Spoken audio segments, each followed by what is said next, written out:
cantaré de Cristo. From this house to every nation, de esta casa a las naciones, your great name forever lifted high, tu gran nombre siempre exaltado. Legacy, we live to make you known. Legado, vivimos para ti.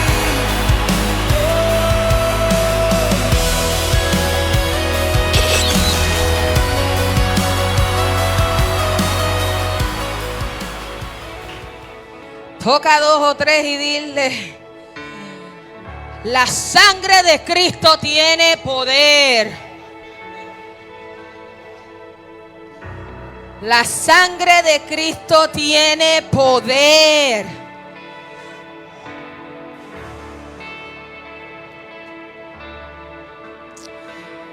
¿Cuántos estuvieron para el primer servicio? Vamos a darle un aplauso poderoso a nuestro hermano Carlos.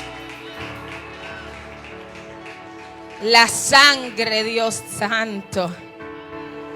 Fíjate, mientras estaba ahí sentada escuchando el mensaje del hermano Carlos esta mañana, en mi corazón, digo, hay algo poderoso cuando Carlos predica sobre la sangre, porque no ha sido la primera vez que lo he escuchado predicando en este contexto. Pero es interesante el nosotros poder profundizar en la importancia de esa sangre. Aleluya. Y me pareció muy interesante cómo él hizo un desglose sobre las células, sobre el plasma, sobre todo ese tipo de organismo y lo que la sangre representa en nuestras vidas. Yo no sé tú, pero yo cuando me llevan al hospital y me van a sacar sangre o poner el suero, casi no me consiguen las venas. Y duele porque me tienen que pinchar muchas veces. ¿A cuántos le pasa eso? Ay, gloria a Dios. Y lo más terrible es que casi siempre es aquí, en una venita aquí bien chiquitita. Y me dicen, te vamos a poner una mariposita. Y esa mariposita duele. Pero esa sangre, simplemente por una gota de sangre, para poder hacerte un estudio, un laboratorio, para poder determinar qué enfermedad tal vez estás enfrentando en ese momento. Pero hubo una sangre, hay una sangre mucho más poderosa que fue derramada por ti y por mí. Una sangre que su valor es incalculable, una sangre que no tiene fin, que no tuvo fin, que fue derramada por amor a ti y a mí. No sé cuántos de ustedes ahora, ¿verdad? Cuando en algún momento le tengan que sacar sangre o incluso tengan una herida y vean sangre, digan, esa preciosa sangre, la sangre que murió, que fue derramada pensando en mí. Tócate y dile, esa sangre pensó en mí. Qué bonito es el Señor, amén.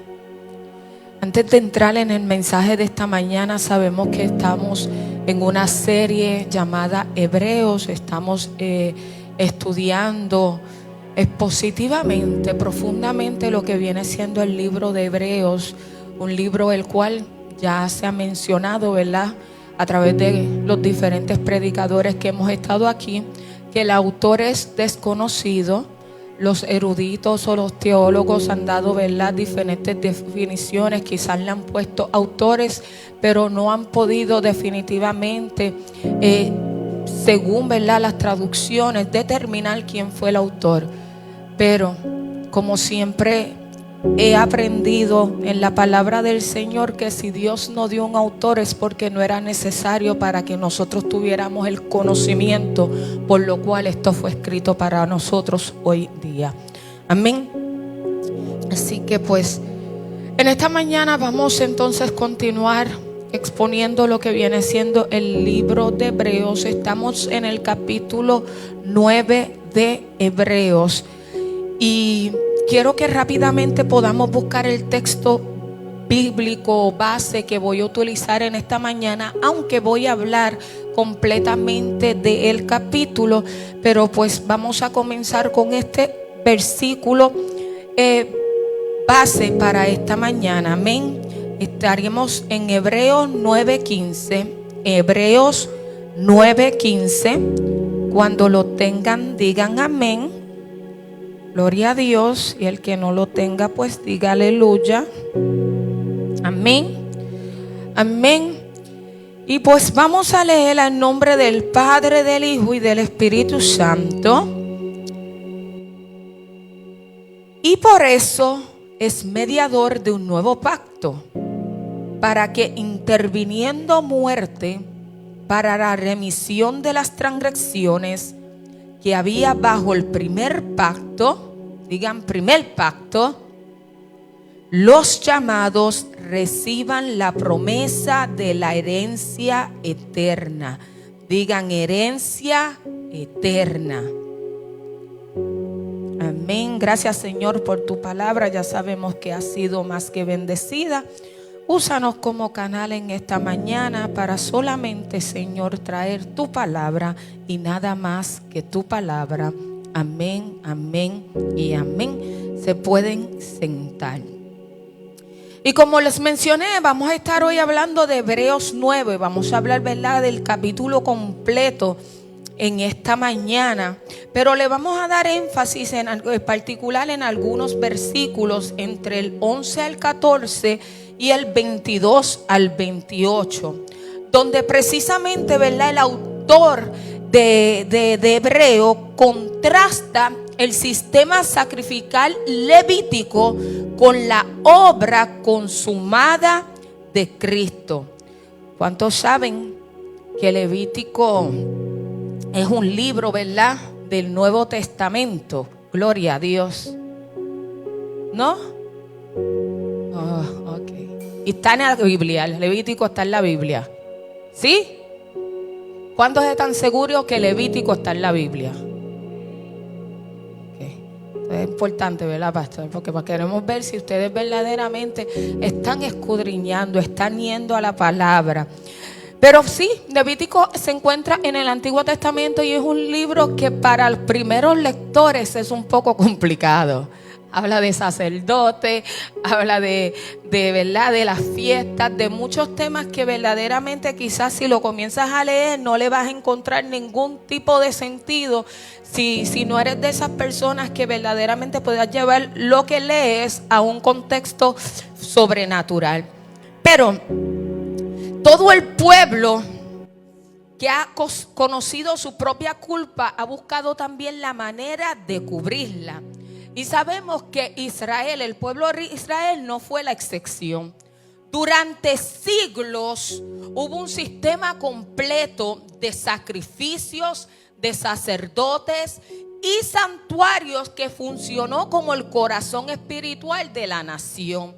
Sabemos, ¿verdad?, que para el pueblo de Israel, para ese tiempo, había pues lo que venía siendo los sacerdotes, los sacrificios, los santuarios, en el cual pues ahí llegaban y se los presentaban al sumo sacerdote y él tenía que hacer un ritual para poder limpiar de pecado al que había pecado.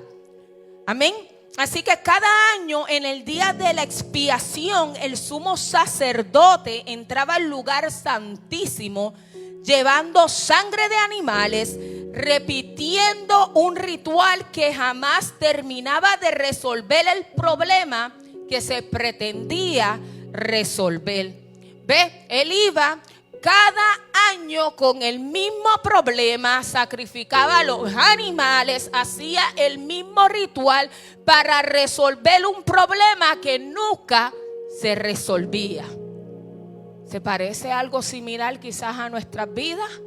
Que algunas veces tenemos el mismo problema y el mismo problema y no se resuelve y se preguntan por qué el problema no se ha resuelto, porque tal vez estás yendo al mismo lugar cada año con el mismo ritual, repitiendo lo mismo, pero no has hecho algo determinado, diferente, que pueda marcar un cambio permanente. ¿Estamos conmigo aquí? ¿Cuántos repiten lo mismo? Y lo mismo. Gloria a Dios. Exactamente lo mismo. Hay personas que dicen: quiero salir de la vida que estoy llevando económicamente, va a ponerlo como ejemplo, pero repite exactamente que los mismos patronos.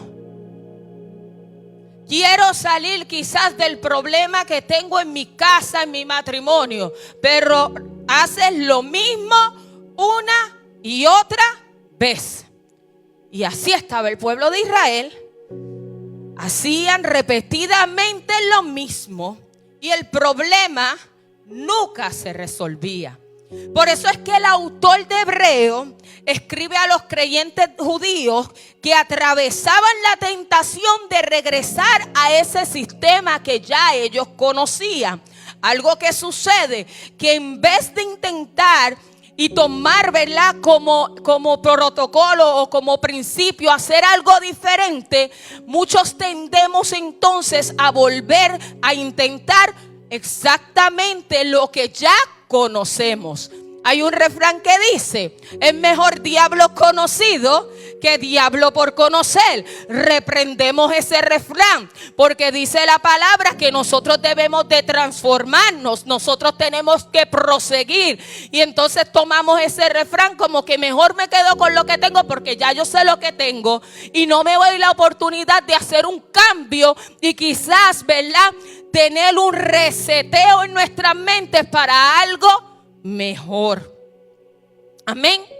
Así que pues ellos ceremonialmente entendían, ¿verdad?, que volver a ese sistema era una opción. Pero ese sistema era incapaz de sanar la conciencia. Y Hebreos 9 nos va a traer una respuesta a esa tentación.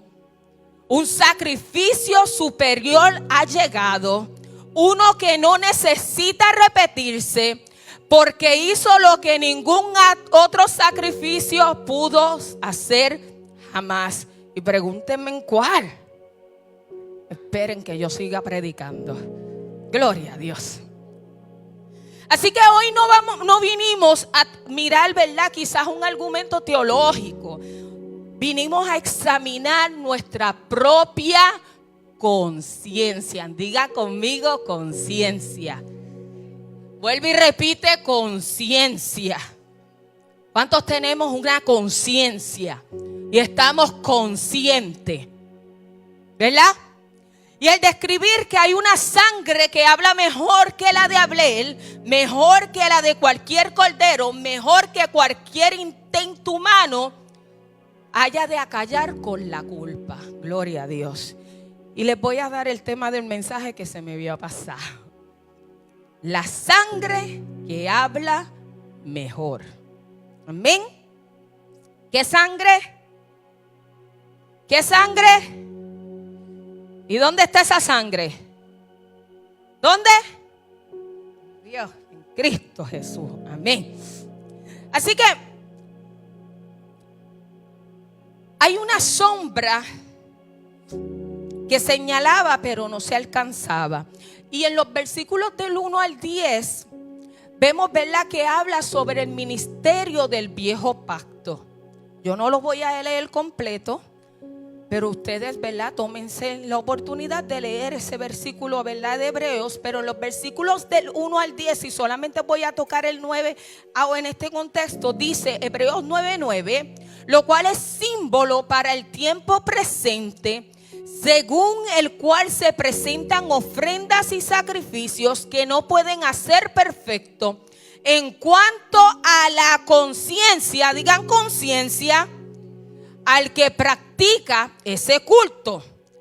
El autor describe con detalles el tabernáculo, el lugar santo con el candelabro, la mesa, los panes, el velo, el lugar santísimo con el arca del pacto. Cada objeto, cada medida, cada color tenía un propósito: enseñar visualmente que Dios es santo y que el hombre no puede acercarse a Él por sus propios medios. Eso es lo que habla el versículo del 1 al 10. Pero el versículo 9 contiene la clave completa de todo este capítulo. ¿Por qué? Porque aquellos sacrificios no podían perfeccionar la conciencia del adorador. ¿Están conmigo? ¿Ve? Habían utensilios, habían candelabros, había mesa, estaba el lugar santísimo, estaba el arca del pacto, que estaba la vara de Aarón, había muchísimas cosas. Pero nada de eso podía perfeccionar la conciencia del adorador. Podía cubrir las faltas ceremoniales, restaurar el acceso ritual al culto, pero jamás los lavaba por dentro. Ay, santo. Hay muchos que se lavan por fuera, pero no lavan su conciencia por dentro. Y eso era lo que exactamente estaba sucediendo.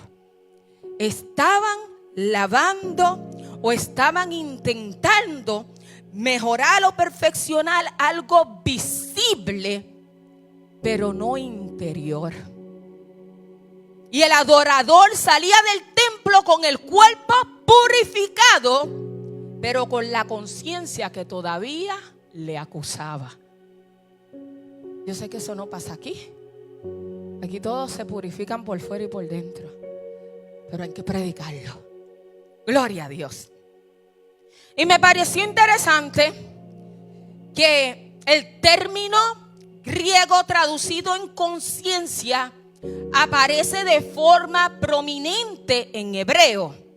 No se refiere solo a un sentimiento de culpa, sino a la facultad interior que juzga si estamos en paz con Dios. El sistema levítico jamás fue diseñado para tocar ese lugar. Era un sistema de sombras y no de sustancia. Y me fui un poquito más allá porque quise verificar por qué entonces lo menciona la conciencia tan repetidamente en Hebreos 9. Y dice, ¿verdad? En Hebreos 9:9 dice: no puede hacer perfecto en cuanto a la conciencia al que practica ese culto. Y esto, ¿verdad?, se refiere que los sacrificios del antiguo pacto no podían limpiar la conciencia, cubrían solamente el pecado, pero no eliminaban la culpa interna. Luego vemos en Hebreos 9:14, dice: la sangre de Cristo limpiará vuestras conciencias de obras muertas para que sirváis al Dios vivo. Y este punto central del capítulo que dice: la sangre de Cristo limpia aquello que ningún sacrificio de animal pudo limpiar, que es ¿qué? La conciencia. ¿Ve? El sacrificio, como bien mencionaron, la sangre podía cubrir. Mataban al cordero y le ponían sangre. Mató Dios, ¿verdad? Para poder cubrir a Adán y a Eva de su pecado. Todo era algo externo que se cubría, pero no se cubría lo interno, que era la conciencia. Por eso es que Dios es tan determinado y tan preciso con nosotros, y nos hemos recargado la importancia que tiene lo que no se ve. ¿Ve? Porque de ahí se determina todo lo que tú y yo somos. Lo que se ve es fácil de quizás tratar de esconder. Lo que se ve es fácil de tratar de disimular. Si no tengo pelo, me pongo una gorra o me pongo un implante. Si se me caen los dientes, me voy y me pongo un diente postizo. Si me estoy muy gordita, me visto de negro y me veo más flaquita.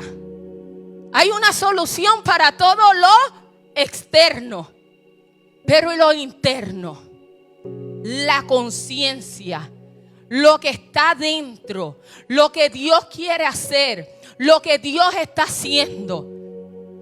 La sangre es algo que se veía por fuera o estaba por dentro.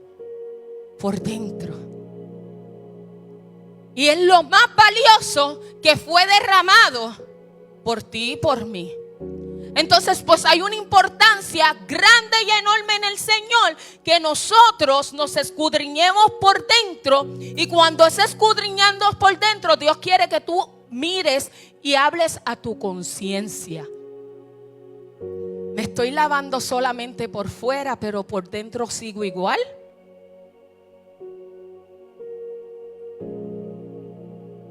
La sangre de Cristo limpia aquello que ningún sacrificio limpia. La sangre de Cristo es ese punto, ¿verdad?, en el cual tú y yo hoy estamos reflexionando. ¿Y por qué tanto énfasis en la conciencia?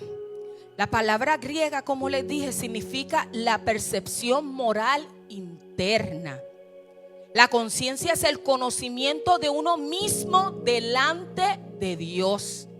La conciencia es el lugar donde el ser humano experimenta culpa, condenación o paz.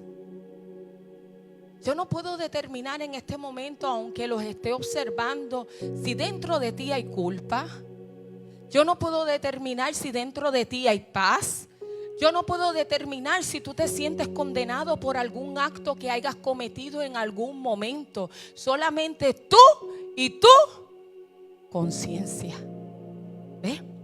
Y el problema del antiguo pacto era que limpiaban la carne externamente, no limpiaban la conciencia internamente.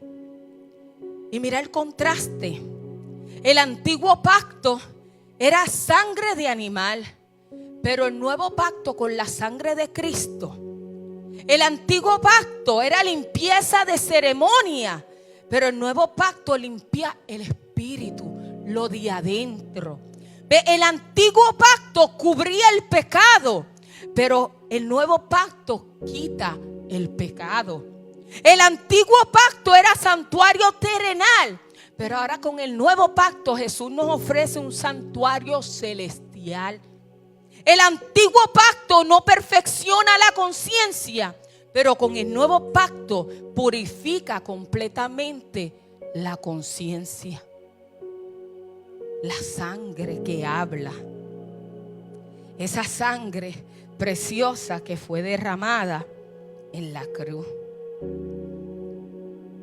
Y aquí yo les traigo, ¿verdad?, el primer gran contraste que deseo y quiero señalar con claridad.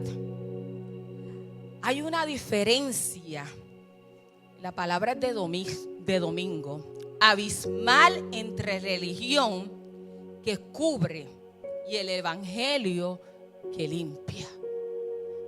Hay una gran diferencia, abismal, o sea, grande, enorme, gigante, entre religión que cubre las cosas externas a lo que viene siendo el evangelio que limpia lo que está interno, tu conciencia.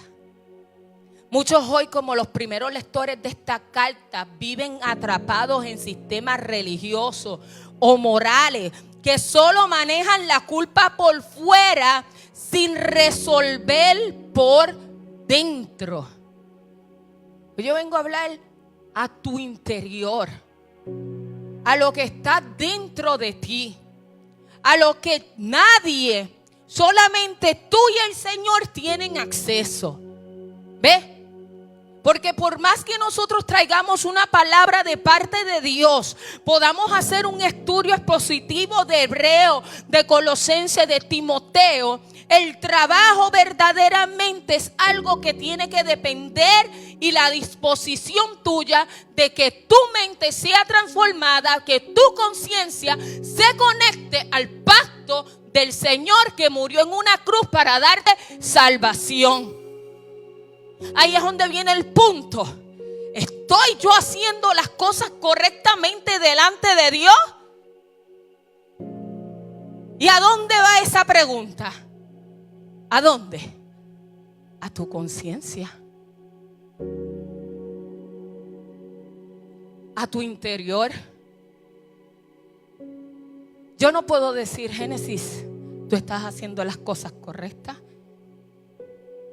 Porque quizás mi perspectiva yo puedo determinar por lo que yo veo exteriormente que lo estás haciendo correcto. Pero quizás tu conciencia adentro dice no. Y ahí es donde Dios nos quiere llevar. A nuestra conciencia, a nuestro interior. Cuando nosotros reconozcamos lo que Él hizo por nosotros, entonces nosotros vamos a poder responder seriamente y con convicción cómo está mi conciencia delante del Señor. El valor de esa sangre que derramó por ti y por mí, ¿verdaderamente nosotros las estamos tomando en consideración?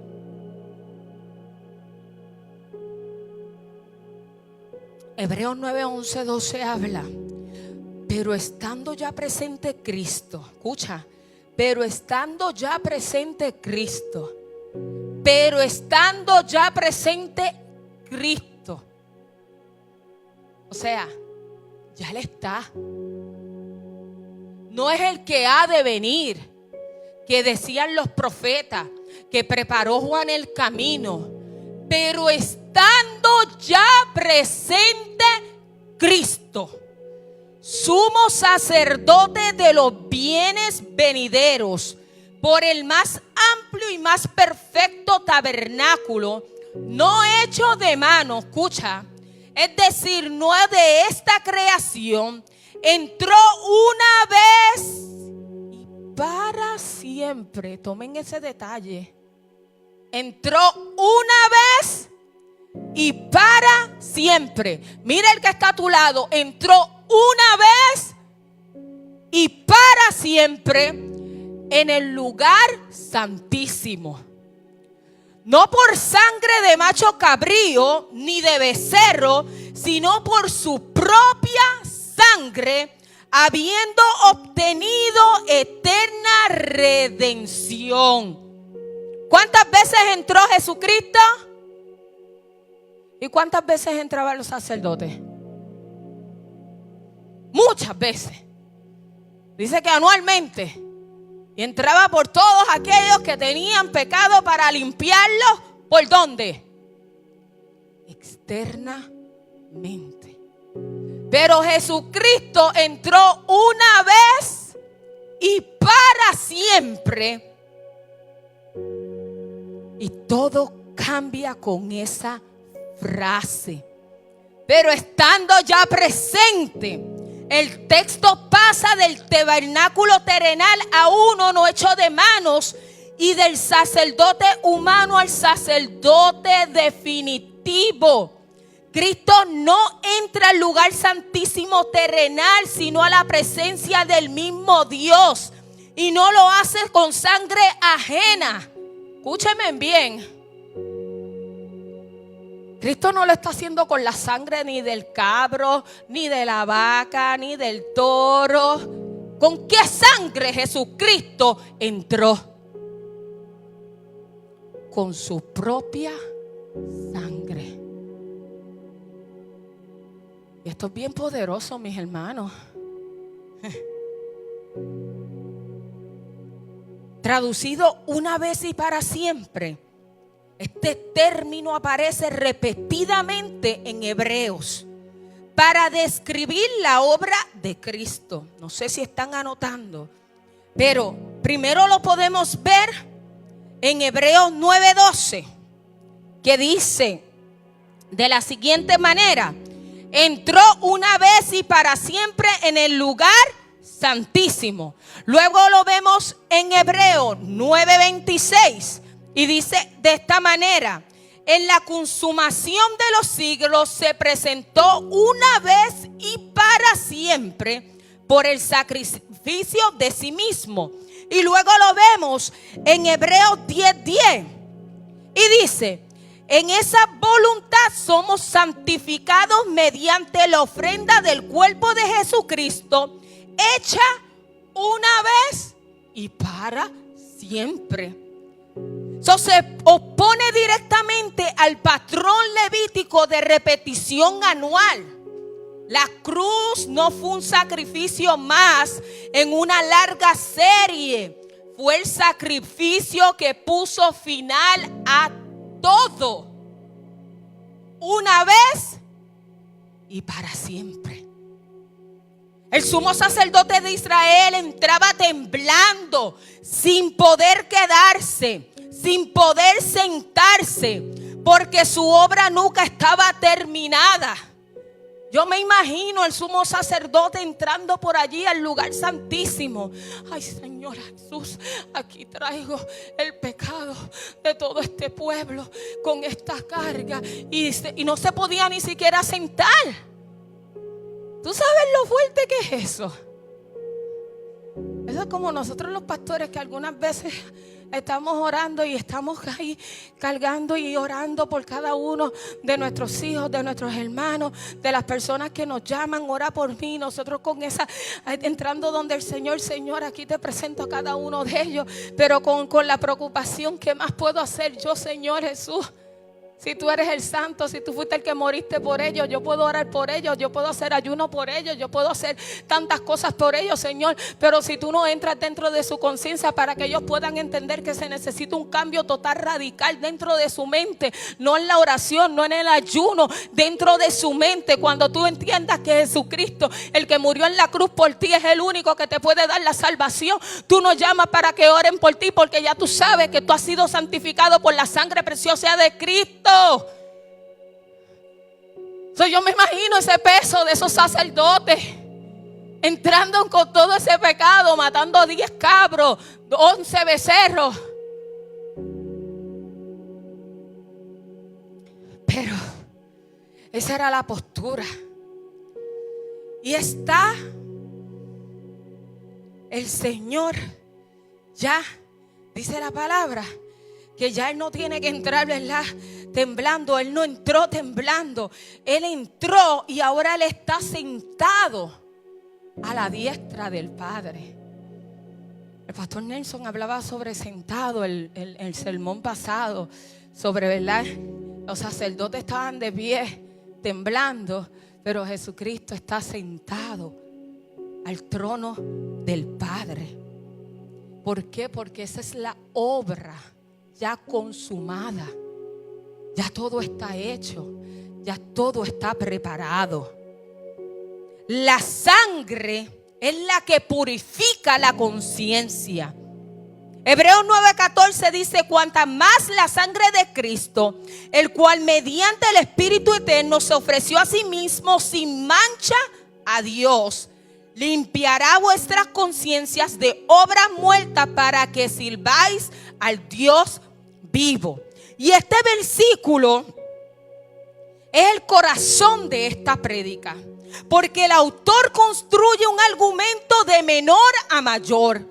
Si la sangre de animales santificaba para la purificación de la carne, cuánto más la sangre de Cristo, ofrecida mediante el Espíritu eterno, sin mancha, alcanzará lo que ningún ritual pudo tocar, que es la conciencia misma. Yo no sé si ustedes están aprendiendo hoy algo aquí, pero la sangre de los animales eran impuestas desde afuera. La sangre de Cristo se ofreció voluntariamente desde adentro. Se ofreció a sí mismo. Él se ofreció Él mismo. La sangre de los animales cubrían falta. La sangre de Cristo limpia toda obra de muerte. es decir, de todo intento humano de ganar méritos ante Dios. Ay, santo. ¿Cuántos que hacen de todo? Señor, no te olvides de mis ofrendas. Señor, no te olvides que yo hice esto. Señor, no te olvides que yo fui al hospital y oré como por 10 personas. Señor, acuérdate de mí cuando estés en el paraíso. Señor, Señor, Señor. Pero mira, dice la palabra que nada, es decir, todo intento humano de ganar mérito ante de Dios, ya Jesucristo lo hizo a través de su sangre. Si solamente te acuerdas de esa sangre preciosa, no tienes que esforzarte tanto para tratar de conseguir un lugar que ya Cristo murió para dártelo. Esto no se trata de quien corra más o que quiera. No, ya Él murió por ti y por mí. Lo que Él quiere es que tú y yo seamos conscientes de eso. Porque cuando somos conscientes de eso, entonces valorizamos esa sangre, esa muerte en la cruz. Y eso es lo que el autor del Hebreo quería que nosotros entendiéramos. El valor incalculable de la sangre. La sangre de los animales dejaba al adorador sirviendo por obligación. Pero la sangre de Cristo libera para servir a Dios vivo por gratitud y por amor. Dir gloria a Dios, yo te sirvo por gratitud y por amor. ¿Dónde están los que le sirven por gratitud y por amor? Yo no le sirvo por obligación. Cuando tú reconoces esa muerte, tú sirves por gratitud y por amor. No por obligación, no porque me vean, por gratitud y amor a lo que Él hizo. Nótese que obras muertas no había únicamente de pecados evidentes, sino también de toda religiosidad, toda buena obra, todo esfuerzo moral que el ser humano ofrece esperando comprar la paz con Dios.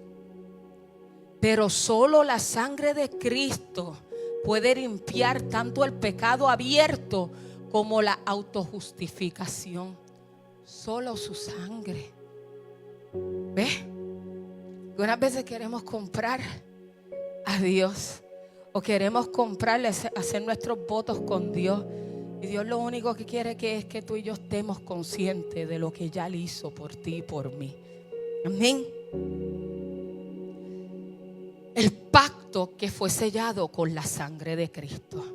Y les dije, ¿verdad?, que le iba a hablar de todo el capítulo.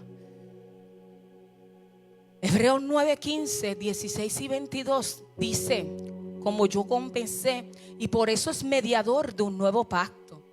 ¿Qué dice? El autor introduce aquí la figura legal del testamento. Un pacto que requiere la muerte del testador para entrar en vigor.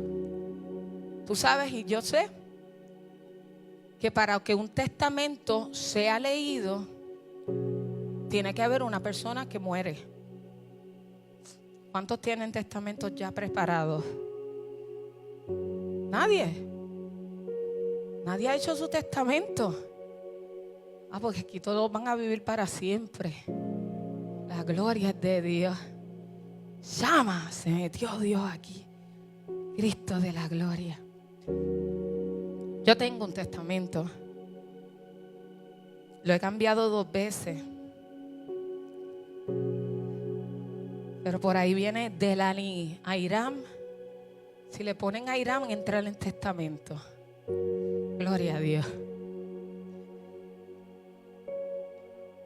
Cristo es a la vez el testador que muere y el mediador que hace válida la herencia prometida. Su muerte no fue un accidente trágico, sino el cumplimiento necesario para que la promesa de la herencia eterna pasara de figura a realidad. El versículo 22 establece el principio que gobierna toda la teología bíblica del perdón. Sin derramamiento de sangre no se hace remisión. ¿Captaron? Sin derramamiento de sangre no se hace remisión.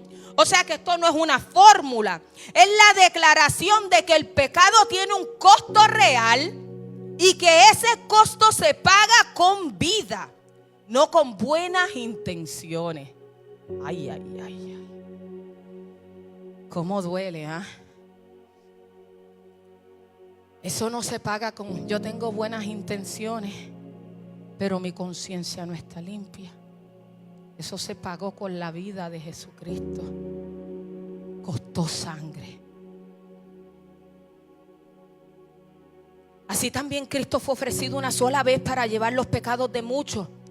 Y aparecerá por segunda vez sin relación con el pecado para salvar a los que esperan en Él. ¿Cuántos estamos esperando en Él? ¿Cuántos estamos esperando en Él? Hebreos 9 cierra con esa declaración. El pasaje cierra con 3 afirmaciones que ningún sacrificio del antiguo pacto pudo hacer jamás.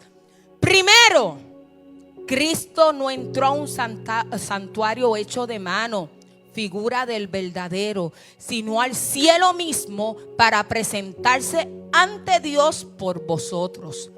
Segundo, Cristo no necesita ofrecerse muchas veces como el sumo sacerdote que entraba cada año con sangre ajena. Él se presentó una vez para siempre para quitar el pecado mediante el sacrificio de sí mismo. Y tercero, Cristo volverá una segunda vez. Aleluya, yo quiero un aplauso por eso. Porque vino la primera, entregó su sangre por ti y por mí, y todavía nos promete una segunda venida. Ahí es donde la conciencia tiene que estar activa. Para que en esa segunda venida nosotros hayamos reconocido el sacrificio que Él hizo en la primera. No ya para tratar con el pecado, sino para consumir la salvación de los que le hemos esperado.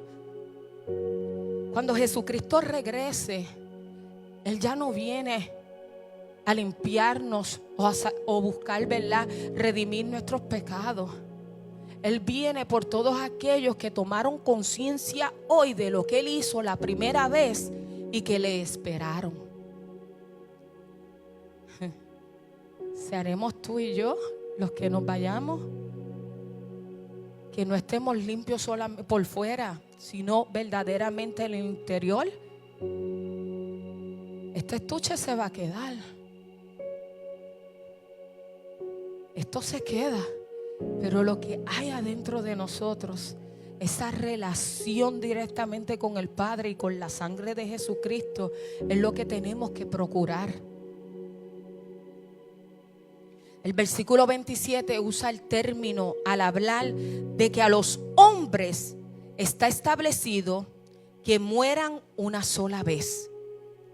Así que el autor conecta deliberadamente la unicidad de la muerte humana con la unicidad del sacrificio de Cristo. Así como el hombre muere una sola vez, Cristo murió una sola vez. Y esa muerte fue plenamente suficiente. Pero tú sabes qué nosotros hacemos. Nosotros matamos a Cristo cada vez que nos olvidamos y no entramos en conciencia del sacrificio que ella hizo. Así que ningún cordero, ningún macho cabrío, ningún ritual anual pudo alguna vez decir consumado es.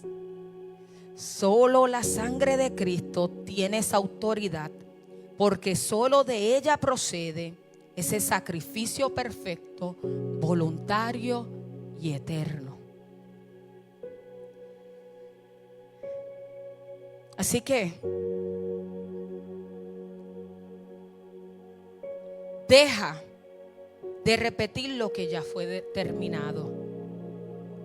Hay hijos de Dios que viven como sacerdotes levíticos. Escucha, mi iglesia.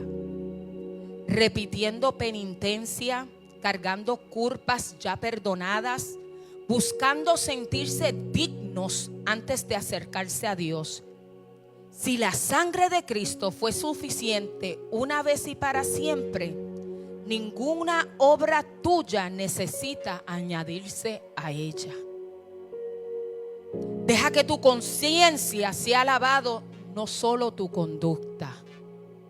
Yo quiero que se pongan de pie porque es que tienen que consumir esto completo.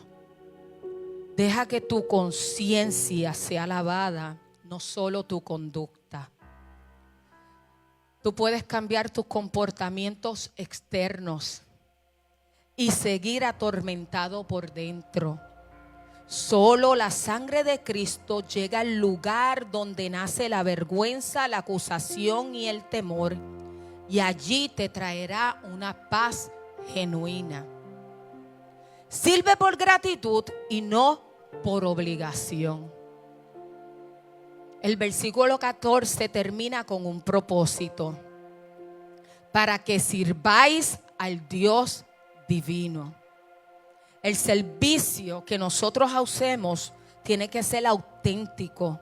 No puede nacer del miedo a perder el favor de Dios, ni a perder el favor del pastor o del hermano, sino de la certeza de haber recibido ya plenamente la sangre de Cristo. Y en esta mañana ya tarde,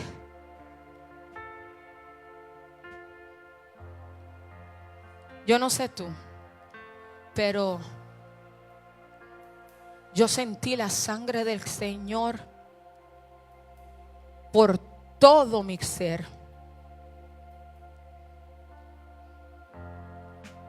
Yo entré en mi conciencia y me hice una autoevaluación de cuántas veces, tal vez ignorantemente, tal vez inconscientemente, me olvidé de ese sacrificio tan valioso que significa la sangre de Jesús.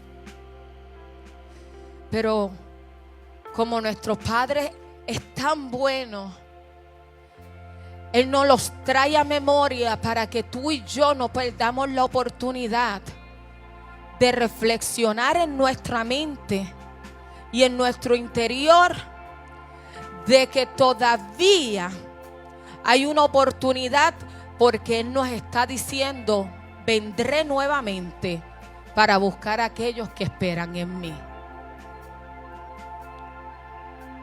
El sistema levítico podía cubrir, pero no podía limpiar. Podía señalar el camino, pero no podía abrirlo. Ay, ay, ay. Cristo hizo lo que ningún sacrificio, ningún sacerdote, ningún ritual pudo hacer jamás.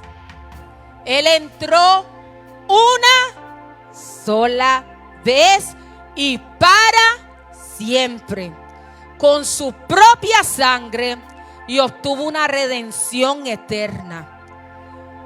Hoy yo no te invito, o hoy no se te invita a intentar algo nuevo. Hoy se te invita a descansar en lo que ya fue consumado. La sangre de Cristo habla mejor que la de Abel, que la de el sacrificio quizás que iba a hacer Abraham con Isaac. Abel clamaba venganza, pero la sangre de Cristo clama perdón, paz y acceso libre a la presencia de Dios. Que en esta tarde clama por ti la sangre de Cristo. Yo no sé tú, pero yo estoy convencida que el que comenzó la buena obra en nosotros la va a perfeccionar. Si dentro de nosotros la conciencia de esa sangre preciosa se hace viva y eficaz, todos los días de nuestras vidas. Y no va a ser necesario tener que recordar constantemente que el Señor, el Padre, el Hijo y el Espíritu Santo ya fue consumado, y fue consumado en ti y en mí. Aleluya. Denle gracias al Señor. Denle gracias al Señor en esta mañana, tarde. Oh, cuántos son agradecidos. ¿Cuántos pueden dar gloria al Padre? ¿Cuántos pueden dar gloria al Hijo? Oh, te damos gloria, Señor Jesús. Te damos gracias, Padre Santo. Gracias por tu palabra. Gracias por lo que haces, Señor. Gracias por esa sangre, Señor Jesús. Que tu sangre habla mejor, Señor Jesús. Aleluya, aleluya. Aleluya. Continúen adorando, continúen glorificando, continúen entregando su vida al Señor. En esta tarde les pedimos siempre que nos mantengan en oración para que Dios continúe dándonos nueva fuerza. En el nombre del Señor les bendecimos y le pedimos a Dios que continúe haciendo la obra que ya Él comenzó. Aleluya. We will sing of Jesus, legado, cantaré.